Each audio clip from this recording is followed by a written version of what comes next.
कंगना रनौत मणिकर्णिका से सबका दिल जीतने के बाद एक बार फिर रानी बनने वाली हैं। Manikarnika returns the legends of Didda में नजर आने वाली है।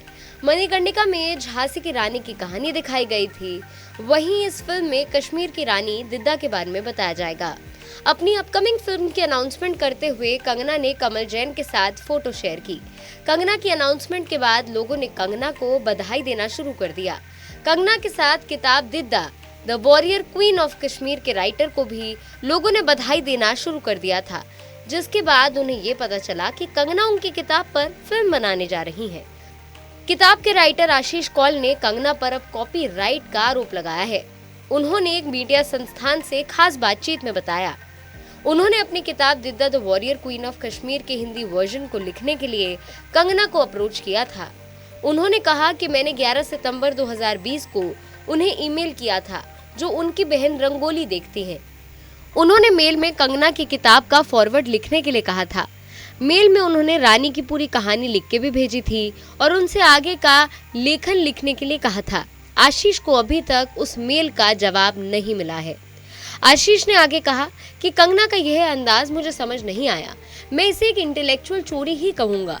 आशीष ने आगे कहा कि कंगना तो ये भी दावा कर सकती है कि दिद्दा एक ऐतिहासिक शख्सियत है, जो इस तथ्य को छोड़कर सच है कि दुनिया में कोई भी इतिहासकार कल्हान के अलावा जिनसे उस पर सिर्फ 2 पृष्ठ नहीं लिखे हैं, और मुझे जिसने अनुसंधान और प्रलेखन पर 6 साल बिताए, जो उसके बारे में जानकारी रखते हैं।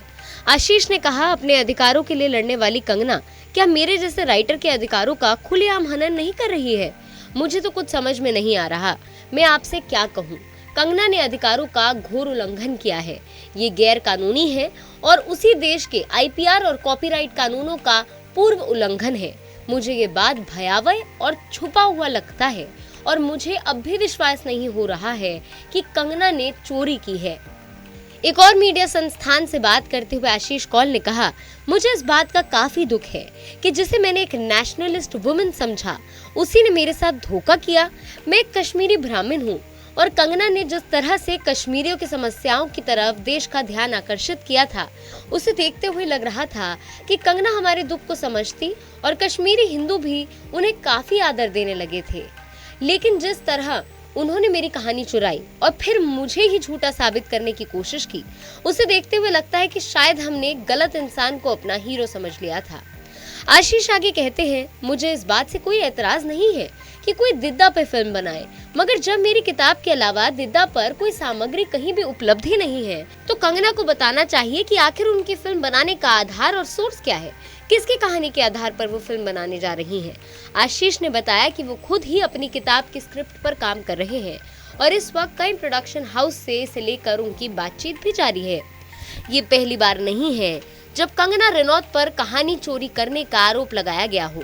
इससे पहले भी मशहूर film producer director Ketan Mehta ने कंगना रनौत पर उनकी फिल्म मणिकर्णिका की स्टोरी आइडिया को चुराने का आरोप लगाते हुए उन्हें लीगल नोटिस भेजा था। उनकी फिल्म सिमरन के राइटर अपूर्व असरानी भी कंगना पर जबरदस्ती स्क्रिप्ट क्रेडिट लेने का आरोप लगा चुके हैं। तो इस पूरे वीडियो पर क्या है आपकी राय, नीचे कमेंट सेक्शन पे लिख के हमें जरूर बताएं। साथ ही देश और दुनिया की तमाम बड़ी खबरों और एंटरटेनमेंट के लेटेस्ट अपडेट्स के लिए आप जुड़े रहिए TV9 भारतवर्ष के साथ। अड़ी सोमवार से शुक्रवार शाम 6 बजे सिर्फ TV9 भारतवर्ष पर।